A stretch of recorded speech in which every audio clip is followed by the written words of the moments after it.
Velthorin stood in the observation deck of the Galactic Coalition Command Center, his 4 eyes scanning the data pad with practiced efficiency. He had documented 17 different species in combat over his career. Each report had been precise, clinical, perfect. His superiors valued his ability to remain detached, to see soldiers as numbers and battles as equations. Today's assignment confused him. Humans? He said to the council representative. The soft-worlders from Sector 7? The representative, an elderly Krell like himself, nodded slowly. The Coalition is considering them for membership. We need combat data. Real combat data. Velthorin pulled up human physiology on his pad. What he saw made him want to laugh. No natural armor plating, no venom glands, no enhanced sensory organs. Their homeworld had barely 1 standard gravity. They healed slowly compared to most species. They couldn't even see in multiple spectrums. What combat capability could they possibly have? Velthorin asked. That is what you will discover, the representative said. You leave in 3 cycles. You'll be embedded with their 7th Reconnaissance Battalion. They're being deployed to Helios 9. Velthorin knew Helios 9, a volcanic mining world currently under siege by the Vrexel swarm.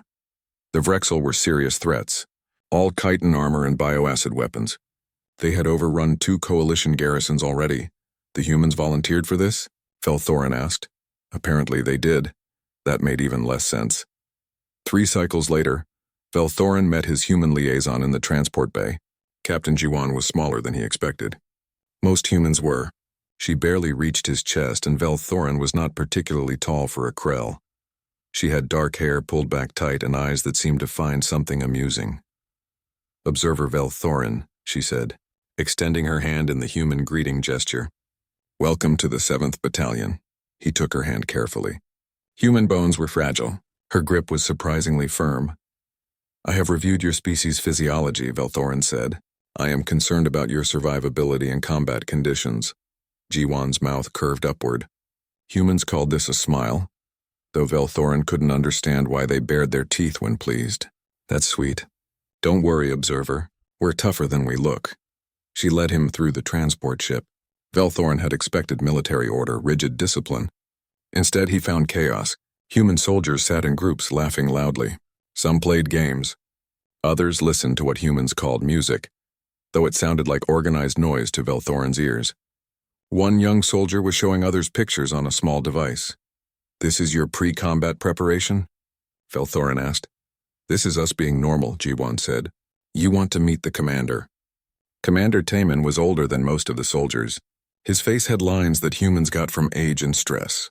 He sat in the command center, reviewing tactical displays with practiced ease. When Jiwan brought Velthorin in, Taman looked up with tired eyes. The Observer, Taman said. It wasn't a question. You'll stay close to Captain Jiwan during operations. Don't touch anything. Don't interfere. And if someone tells you to get down, you get down immediately. Clear? I understand combat protocol, Velthorin said, slightly offended. I'm sure you do, Taman said, but you've never been in combat with humans before. Over the next few hours, Velthorin met more of the battalion. Private Hyunwoo was young and talked constantly, asking Velthorin questions about Krell culture and making jokes that Velthorin didn't understand.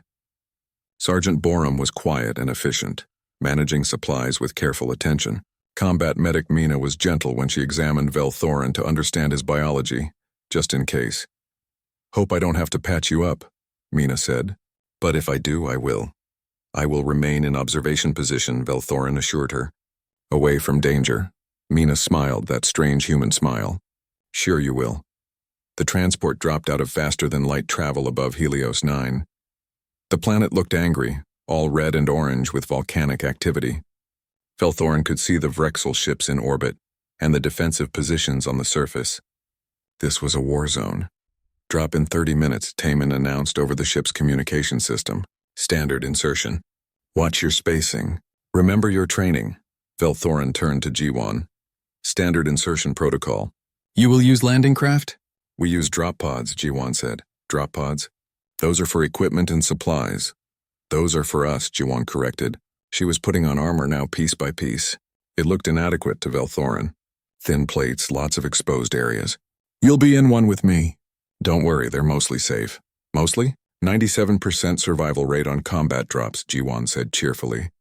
Better odds than marriage. Velthorin felt something unfamiliar. The Krell didn't have many emotions, but he was fairly certain this was fear. You are telling me that humans voluntarily fall from orbital altitude in metal containers with a 3% fatality rate? Only on hot landing zones, Jiwan said. Cold zones are safer. This one's hot. Velthorin watched the humans prepare. They checked weapons, sealed armor, said things to each other quietly. Hyunwoo was laughing with another soldier. Mina was organizing medical supplies. Borum was double-checking ammunition counts. They all knew they might die in the next hour, and none of them seemed afraid. Time, Taemin called out. Let's go make humanity proud. The soldiers cheered. Actually cheered. Velthorin followed Jiwan into the drop pod, a narrow metal tube with 2 seats and nothing else. She strapped him in carefully, checking the harness twice. Through the small window, he could see other pods launching, dozens of them, falling toward the angry red planet below. First drop is always scary, Jiwan said. Try not to throw up in your helmet. Krell do not vomit, Velthorin said with dignity. Everyone says that, Jiwan replied. Everyone's wrong. The pod launched. Velthorin's world became noise and heat and terror. The pod shook violently. Warning lights flashed. The planet's surface rushed up toward them impossibly fast. He could see explosions below, weapons fire, the evidence of battle already in progress. Beside him, Jiwan was humming. Actually humming a tune. The pod hit the ground hard. The door exploded outward. Jiwan was out instantly, weapon ready. Velthorin stumbled after her on shaking legs, his recording equipment clutched in his trembling hands. He looked around and saw his first human battlefield. His first human war. And he realized with growing horror that he had made a terrible mistake coming here. The sounds of combat were everywhere. Humans were shouting, running, firing weapons. And somewhere in the distance the Vrexel were screaming back. The landing zone was hell. Velthorin had read about hell in human literature during his preparation. Now he understood why they needed a word for it. Explosions ripped through the air. The ground was black volcanic rock that crunched under his feet. The air tasted like sulfur and smoke. And everywhere there was screaming. Human screaming. Vrexel screaming. The screaming of dying things. Stay close, Jiwan shouted over the noise. She was moving forward, not away from the danger. Moving toward it. Velthorin's training said to find cover, establish a safe observation point, document from a distance. But Jiwan was already 20 meters ahead, and his assignment was to stay with her. He ran, his equipment bouncing against his chest. The Vrexel came from the right, 3 of them, each twice Velthorin's size, covered in natural armor plating that could stop most small arms fire. Their mandibles clicked and dripped with bioacid. They were nightmare creatures evolved to kill. Jiwan didn't hesitate. She fired her weapon in short, controlled bursts, aiming for the joints in their armor. 1 Vrexel fell. The other 2 kept coming. Then Hyunwoo was there, the young private who had talked so much on the transport. He threw something small and round. It exploded between the Vrexel, and suddenly they were covered in burning chemical gel that ate through their armor. They thrashed and died. Thanks, Jiwan said. No problem, Captain, Hyunwoo replied. He was grinning. The young human was grinning in the middle of a battlefield. More humans arrived, forming a defensive line. Velthorin recognized some faces from the transport. They moved together with practiced coordination, each soldier covering angles, calling out threats, working as a single unit. The Vrexel attacked in waves. They had numbers and natural weapons. But the humans had something else. Something Velthorin was beginning to see but not understand. They had anger. A Vrexel broke through the line near Velthorin. It was massive, its claws reaching for him. Velthorin froze. His recording equipment fell from his hands. This was how he would die, he thought. On a volcanic rock, watching humans fight. Hyunwoo crashed into the Vrexel from the side. The impact should have killed the young human. The Vrexel's claw caught Hyunwoo's left arm, and the bioacid went to work immediately.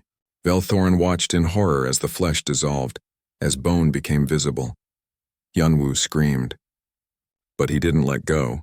He had a knife in his right hand and he was stabbing it into the Vrexel's eye cluster again and again, until the creature stopped moving. When it was over, Hyunwoo stood up. His left arm hung uselessly, the damage catastrophic. Any reasonable being would collapse, go into shock, need immediate medical evacuation. Hyunwoo pulled a device from his belt and pressed it against the wound. Velthorin smelled burning flesh as Hyunwoo cauterized his own injury. The young human's face went white with pain, but his jaw was set with determination. "Medic!" someone shouted. Mina appeared, moving at a run despite the weapon's fire. She slid next to Hyunwoo, already pulling medical supplies from her pack. Velthorin saw that Mina was bleeding from a wound in her side. She was injured but still working. "You're an idiot," Mina told Hyunwoo while she worked. "Saved the observer," Hyunwoo replied. He was looking at Velthorin, and he was still grinning despite the missing arm. "Gotta make a good impression on the aliens, right?" "Hold still," Mina said. She was injecting something into Hyunwoo's shoulder. Pain medication, Velthorin guessed. But Hyunwoo was already picking up his weapon with his remaining hand. "What are you doing?" Velthorin asked. His voice sounded strange to his own ears. "Job's not done," Hyunwoo said simply. The battle continued for 3 more hours. Velthorin stopped trying to maintain proper documentation. He simply watched, unable to look away, unable to process what he was seeing. He saw humans fight with broken bones. He saw them drag wounded comrades to cover while under fire. He saw Sergeant Borum organize ammunition distribution in the middle of an artillery barrage, calm as if he was working in a supply depot. He saw Commander Taman lead a counterattack that should have been suicide. 20 humans charged at 100 Vrexel. They should have been slaughtered. Instead, they hit the Vrexel line like a hammer, shooting, stabbing, using their weapons as clubs when ammunition ran out. The Vrexel broke. They actually retreated from creatures a third their size. When it was finally over, when the Vrexel had pulled back and the battlefield grew quiet except for the moaning of the wounded, Velthorin found himself sitting on a rock. Staring at nothing, Jiwon sat down beside him. She had taken off her helmet. Her face was covered in dirt and someone else's blood. "First battle?" she asked. "Yes," Velthorin managed to say. "How many dead?" 23 killed, 47 wounded. Most will survive." Jiwon's voice was flat, emotionless. "That's acceptable losses. Acceptable?" Velthorin looked at her. 23 deaths are acceptable? "We won," Jiwon said. "We held the landing zone. We achieved the objective." "That's what matters. How do you do this?" Velthorin asked. The question came out before he could stop it. "Your species is physically weak. You have no natural weapons. You should not be able to fight like this." Jiwon looked at him for a long moment. Then she smiled that strange human smile, but this time it wasn't happy. It was sad and tired and ancient. "You know what our homeworld was like?" she asked. "Before we developed civilization, everything tried to kill us. The predators, the diseases, the weather, the other human tribes. We spent hundreds of thousands of years being prey, being food, dying." She picked up a rock and squeezed it in her hand. "We evolved to be persistence hunters. We couldn't run fast, so we learned to run forever. We couldn't fight with claws, so we learned to use tools. We couldn't survive alone, so we learned to work together. And most importantly, we learned to ignore pain, to push through it, to keep going when any sane creature would stop." Jiwon dropped the rock. "You want to know how we fight? We fight like we always have. Like we're still prey. Like the universe is trying to kill us and we refuse to let it. We're used to pain, observer. Your species isn't, that's the difference." That night, in his assigned sleeping area, Velthorin tried to write his report. His hands shook as he typed. He kept seeing Hyunwoo's arm dissolving. He kept hearing Mina's calm voice as she worked on the wounded. He kept remembering Commander Taman's eyes during the charge, cold and focused and utterly without fear. He had documented 17 species in combat. He had always remained detached, professional. For the first time in his life, Velthorin had nightmares. 3 weeks on Helios 9 felt like 3 years. The humans had established forward operating base Ironside on a plateau overlooking the main Vrexel positions. It wasn't much. Prefabricated walls, gun emplacements, sleeping quarters that were barely more than metal boxes. But the humans defended it like it was their homeworld. Velthorin had stopped trying to maintain emotional distance. It was impossible.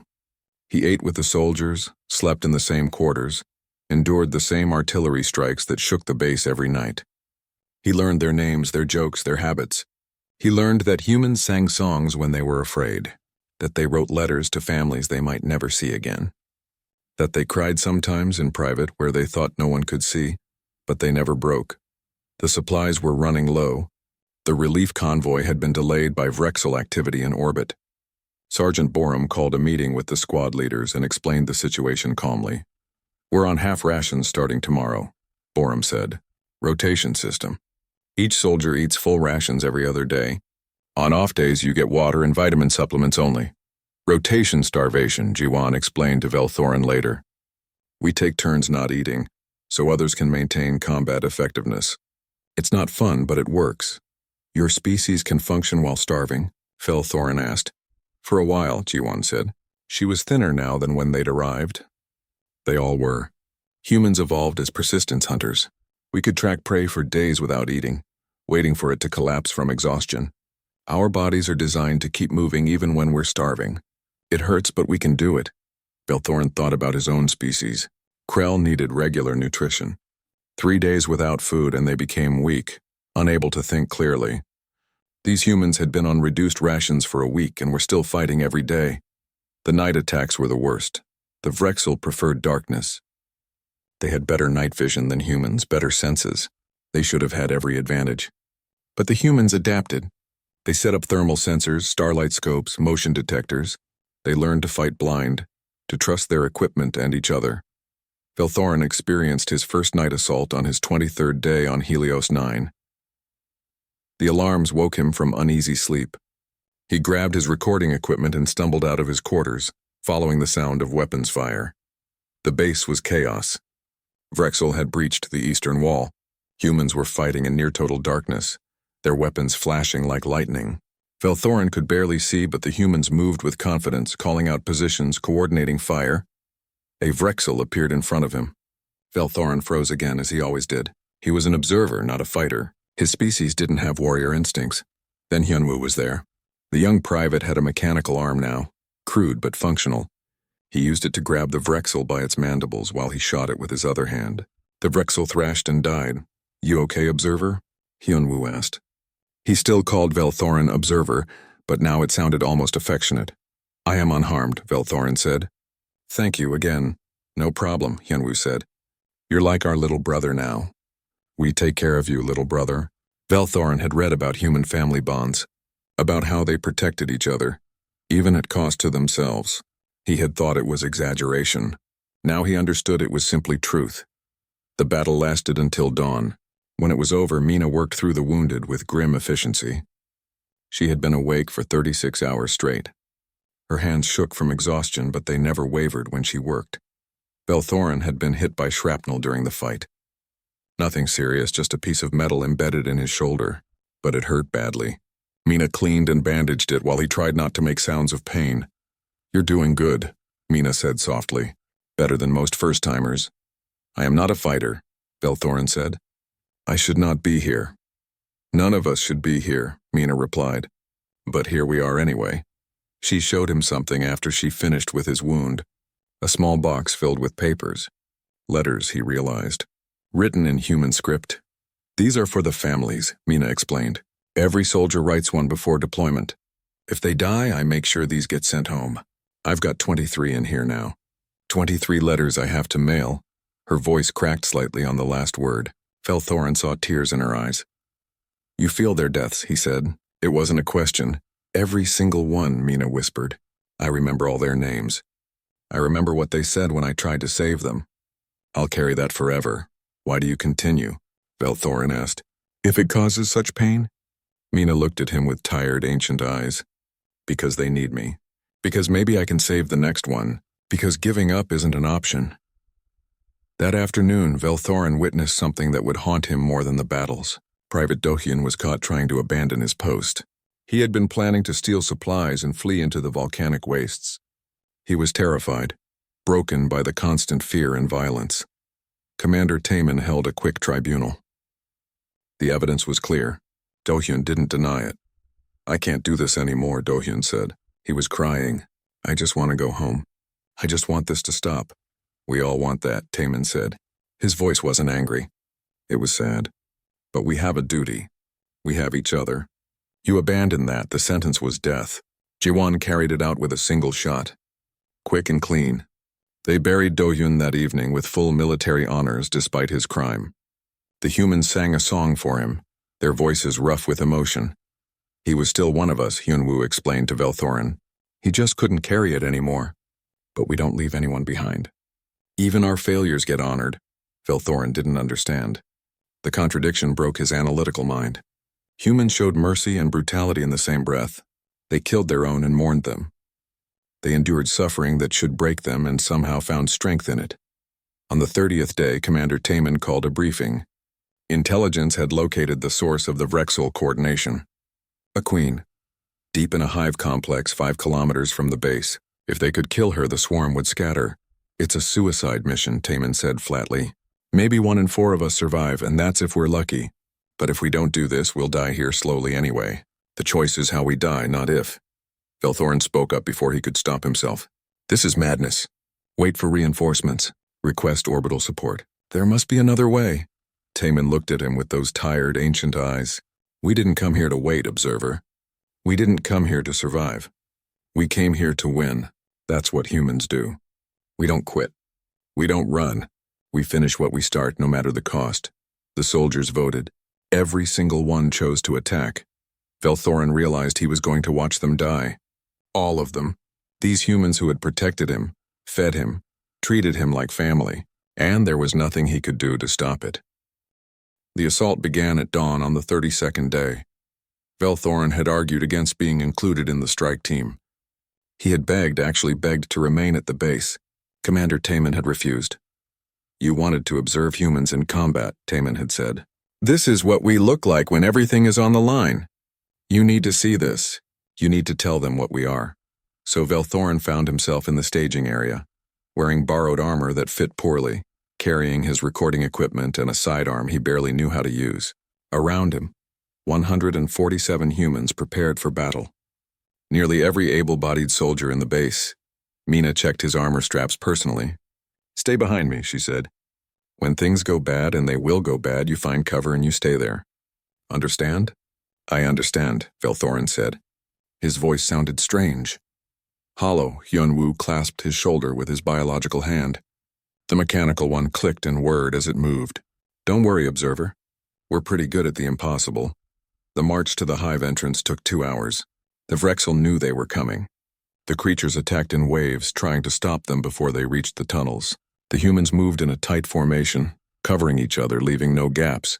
They fought with cold efficiency, saving ammunition, making every shot count. Sergeant Borum fell during the approach. A Vrexel sniper hit him from a concealed position. Velthorin watched Borum try to stand, watched the life fade from his eyes. 2 soldiers dragged his body with them.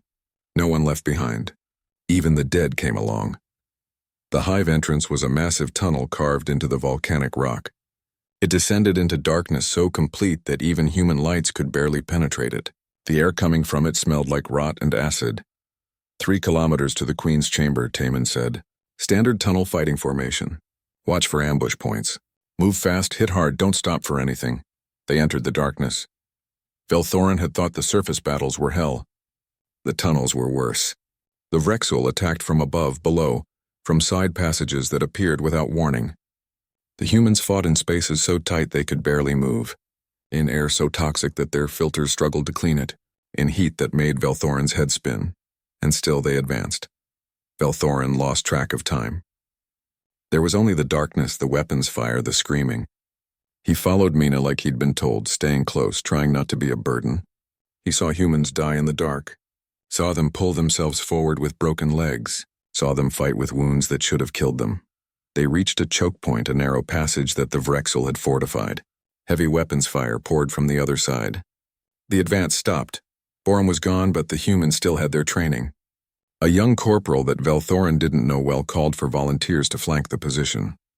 It would require crawling through side tunnels barely large enough for a human. It would almost certainly be a death sentence. 5 soldiers volunteered immediately. They never came back. But 10 minutes later, the Vrexel position exploded from behind and the advance continued. 2 kilometers in, Hyunwoo saved Velthorin's life for the 3rd time. A Vrexel warrior dropped from above, its claws reaching for Velthorin's head. Hyunwoo threw himself between them, taking the blow meant for the observer. The Vrexel's claw pierced Hyunwoo's chest. Velthorin heard the young human gasp, saw blood pour from the wound. Hyunwoo's mechanical arm grabbed the Vrexel and held it still while another soldier shot it. Mina was there instantly, her hands already working. But Velthorin could see it was bad. Very bad, punctured lung, Mina said. Maybe worse. He needs evacuation. No, Hyunwoo whispered. Blood bubbled at his lips. Keep going. Have to finish this. You can't fight like this, Mina said. Her voice was breaking. Not fighting, Hyunwoo said. He fumbled at his belt, pulled out grenades. Backup plan. Taemin was there now. He looked at Hyunwoo, understood immediately. You sure? Yeah, Hyunwoo said. He looked at Velthorin. His eyes were already glazing. Hey, observer.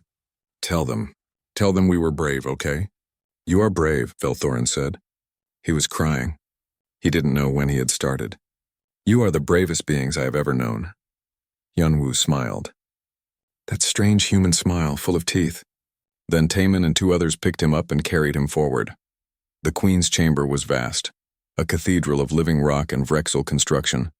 The Queen herself was massive, 10 times the size of a normal Vrexel, surrounded by elite guards.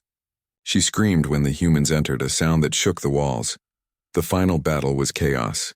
The humans spread out using cover, firing from multiple angles. The Queen's guards were the strongest Vrexel Velthorin had ever seen. They killed humans with terrible efficiency. Velthorin saw Jiwon lead a squad straight at the Queen, saw her take hits that should have killed her but keep moving, saw her get close enough to plant charges on the Queen's carapace.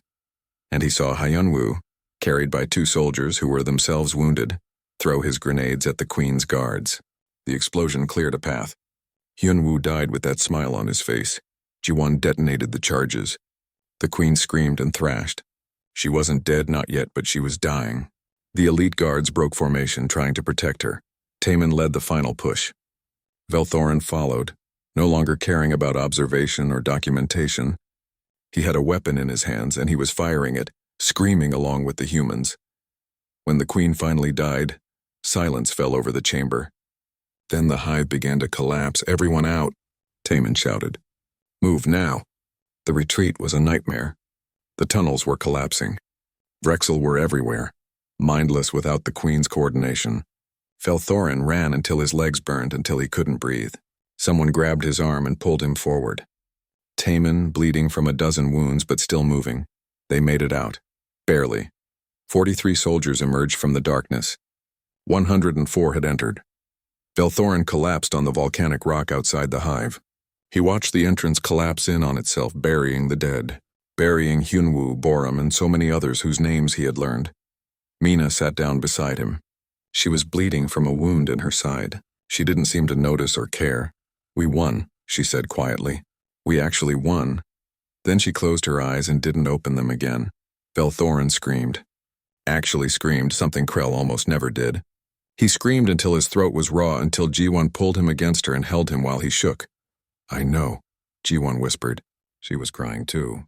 I know. The relief forces arrived 2 days later. The Vrexel swarm had scattered without the Queen. Helios 9 was secure. The mission was a success. Final human casualties. 64%. Velthorin couldn't write those words without his hands shaking.